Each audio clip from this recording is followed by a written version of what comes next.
Hello, എല്ലാവർക്കും നമസ്കാരം. Easy learning economics ക്ലാസ്സിലേക്ക് എല്ലാവർക്കും സ്വാഗതം. ഇന്ന് ഞാൻ ഡിസ്കസ് ചെയ്യാൻ ഉദ്ദേശിക്കുന്ന സബ്ജക്റ്റ് ഇൻഫ്ലേഷൻ്റെ കോസസ്, ഇൻഫ്ലേഷൻ എങ്ങനെയാണ് എക്കോണമിയെ ബാധിക്കുന്നത്, അതിനെപ്പറ്റിയാണ് പറയുന്നത്. അപ്പം പല കോമ്പറ്റേറ്റീവ് എക്സാമിനേഷൻ്റെ ക്വസ്റ്റ്യൻ പേപ്പർ പരിശോധിക്കുമ്പോഴും അതിൽ ഇൻഫ്ലേഷൻ റിലേറ്റഡ് ആയിട്ടുള്ള ഒരു ക്വസ്റ്റ്യനെങ്കിലും ഉണ്ടായിരിക്കും. അപ്പം പല ആൻസേഴ്സും പഠിക്കണമെങ്കിലും ഫണ്ടമെൻ്റലായിട്ട് what is inflation and what are the causes of inflation നമ്മൾ അറിഞ്ഞിരിക്കണം.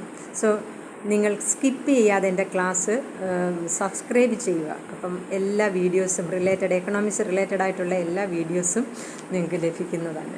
അപ്പം ഇൻഫ്ലേഷൻ എന്ന് പറയുമ്പോഴും പണപ്പെരുപ്പം എന്നാണ് മലയാളത്തിൽ നമ്മൾ മീൻ ചെയ്യുന്നത്. പണപ്പെരുപ്പം എന്ന് പറയുമ്പോൾ പണത്തിൻ്റെ മൂല്യം കുറയുന്ന ഒരവസ്ഥയ്ക്കാണ് ഇൻഫ്ലേഷൻ എന്ന് പറയപ്പെടുന്നത്. അപ്പം എക്കണോമിക്സ് ഈ അറിയാൻ വയ്യാത്ത കുട്ടികൾ നിങ്ങൾ മനസ്സിലാക്കേണ്ടതെന്ന് പറയുന്നത് ഇതാണ്. നമ്മൾ ഹ്യൂമൻ ബീങ്സ് എപ്പോഴും ഞാനിത് എക്കണോമിക്സിനെ എപ്പോഴും എക്കോണമിയെ ഒരു ഹ്യൂമൻ ബീങ്ങുമായിട്ടാണ് ഞാൻ കമ്പയർ ചെയ്ത് പറയുന്നത്. അപ്പം നമുക്കുണ്ടാകുന്ന പല അവസ്ഥകളുണ്ട്.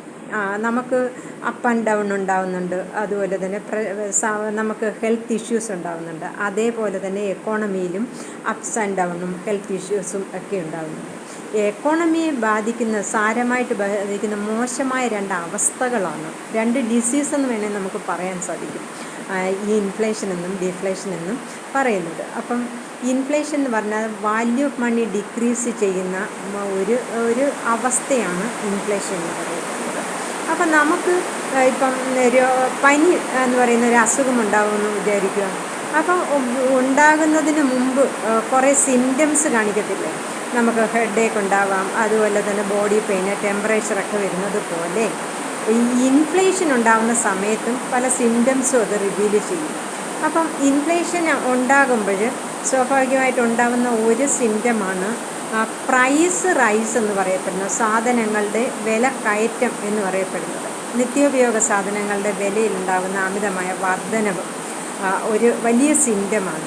പിന്നെ അതുപോലെ തന്നെ സപ്ലൈ ഓഫ് മണി എന്ന് പറയപ്പെടുന്നത് വളരെ കൂടുതലായിരിക്കും. നമുക്ക് ആവശ്യത്തിൽ കൂടുതൽ പണം എക്കോണമിയിൽ സർക്കുലേറ്റ് ചെയ്യുന്നു നമ്മളുടെ കയ്യിലും ഉണ്ടായിരിക്കും. ഇപ്പം നമ്മൾ എക്സാമ്പിളായിട്ട് ഒരു 10 രൂപ ക്യാഷ് നമുക്ക് അത്യാവശ്യം ഉണ്ടെങ്കിൽ 10 രൂപയുള്ളെങ്കിൽ നമ്മളത് സൂക്ഷിച്ച് ഉപയോഗിക്കത്തില്ലേ? വളരെ വാല്യബിളായിരിക്കും അത്.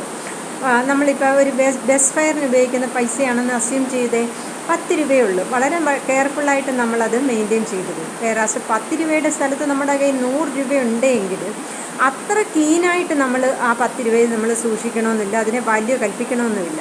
അതേപോലെയുള്ളൊരു അവസ്ഥയാണ് സപ്ലൈ ഓഫ് മണി എന്ന് കൂടുതലായിരിക്കും. ഇൻഫ്ലേഷൻ ടൈമിൽ supply of money more than what is required, അതിനേക്കാൾ കൂടുതലായിട്ട് പണം ഉണ്ടാകുന്ന ഒരവസ്ഥയായിരിക്കും എന്ന് പറയപ്പെടുന്നത്. അപ്പം ഇതൊക്കെയാണ് നമ്മൾ ഇൻഫ്ലേഷൻ്റെ സിംറ്റംസ് ആയിട്ട് നമുക്ക് പറയാൻ സാധിക്കുന്നത്. അപ്പം ഈ ഇൻഫ്ലേഷൻ കൂടുന്നു, അപ്പം എന്ന് വെച്ചാൽ 10 രൂപയുടെ സാധനത്തിന് 15 രൂപ കൊടുക്കുന്നു എന്ന് പറഞ്ഞാൽ 10 രൂപയുടെ വില എന്ന് പറയപ്പെടുന്നത് 15 രൂപയാവുന്നു. എന്ന് വെച്ചാൽ 10 രൂപ ഈക്വൽ ടു 15 രൂപ എന്ന് പറഞ്ഞാൽ വാല്യൂ ഓഫ് മണി 15 രൂപയുടെ മൂല്യം 10 രൂപയ്ക്ക് സമാനമായിട്ട് മാറും. മനസ്സിലായോ?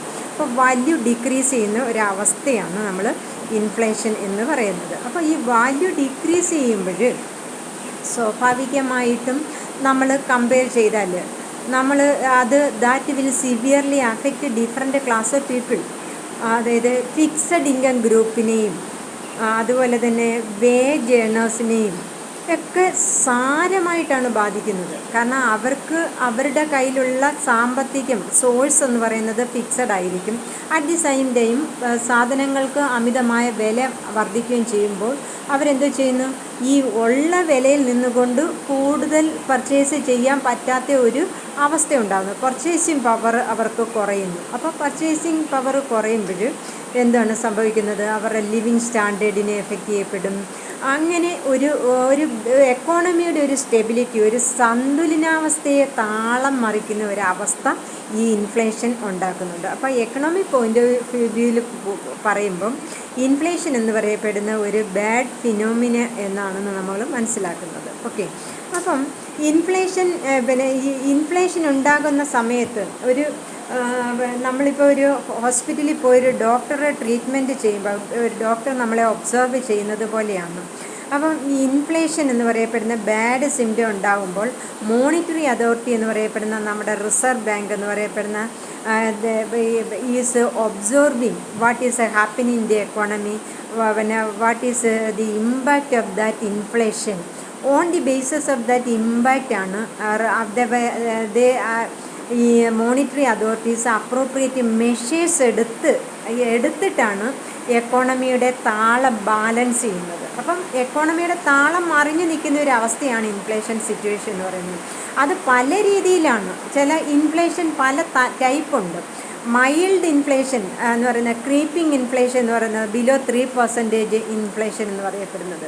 അതുപോലെ തന്നെ വാക്കിംഗ് ഇൻഫ്ലേഷൻ, ക്രീപ്പിംഗ് വാക്കിംഗ് എന്ന് പറയപ്പെടുന്ന 2 ഇൻഫ്ലേഷൻ സ്റ്റേജസിലും എക്കോണമി വലിയ പ്രശ്നമില്ലാത്ത ഒരവസ്ഥയാണ്. എന്ന് വെച്ചാൽ ബിലോ സിംഗിൾ ഡിജിറ്റ് ഇൻഫ്ലേഷൻ എന്ന് പറയപ്പെടുന്നത് ബിലോ 10% എന്ന് പറയപ്പെടുന്നത് നമുക്ക് മാനേജ് ചെയ്യാവുന്ന ഒരവസ്ഥയാണ്. വിലക്കയറ്റമൊക്കെ വളരെ മാനേജ് ചെയ്യുന്നതാണ്. പക്ഷേ മോണിറ്ററി അതോറിറ്റീസ് വളരെ ഒബ്സർവ് ചെയ്യുന്ന ഒരവസ്ഥയും കൂടിയാണ്. കാരണം ആ സമയങ്ങളിലൊക്കെ അപ്രോപ്രിയേറ്റ് മെഷേഴ്സ് എടുത്തില്ല എങ്കിൽ അത് പിന്നെ വാക്കിംഗ് ഇൻഫ്ലേഷനിലേക്കും റണ്ണിങ് ഇൻഫ്ലേഷനിലേക്കും ഗാലപ്പിംഗ് ഇൻഫ്ലേഷൻ എന്ന് പറയപ്പെടുന്ന വലിയ കുതിച്ചു ചാട്ടത്തിലേക്കൊക്കെ പോരും. അപ്പം നമ്മൾ 10 രൂപ കൊടുക്കുന്ന സ്ഥലത്ത് 100 രൂപ കൊടുക്കേണ്ടി വരും.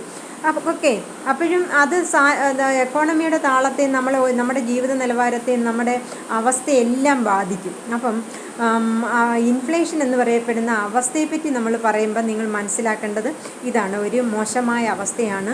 വാല്യൂ ഓഫ് മണിയാണ് സാരമായിട്ട് അഫക്റ്റ് ചെയ്യുന്നത്. വാല്യൂ ഓഫ് മണി കുറയുവാണ്. അപ്പം പർച്ചേസിങ് പവർ ഓഫ് മണിയാണ് അവിടെ കുറയുന്നത്. വാല്യൂ ഓഫ് മണി കുറയുമ്പോഴും അന്നേരം നമ്മുടെ കോസ്റ്റ് ഓഫ് ലിവിങ് വളരെ കൂടും. കോസ്റ്റ് ഓഫ് ലിവിങ് എഫക്റ്റ് ചെയ്യപ്പെടുമ്പോൾ നമ്മുടെ ജീവിത നിലവാരത്തിനെ അത് സാരമായിട്ട് എഫക്റ്റ് ചെയ്യപ്പെടും. So it is the responsibility of the monetary authority to take appropriate measures to counteract inflation at that time. Okay, ആ സമയത്ത് അനുയോജ്യമായ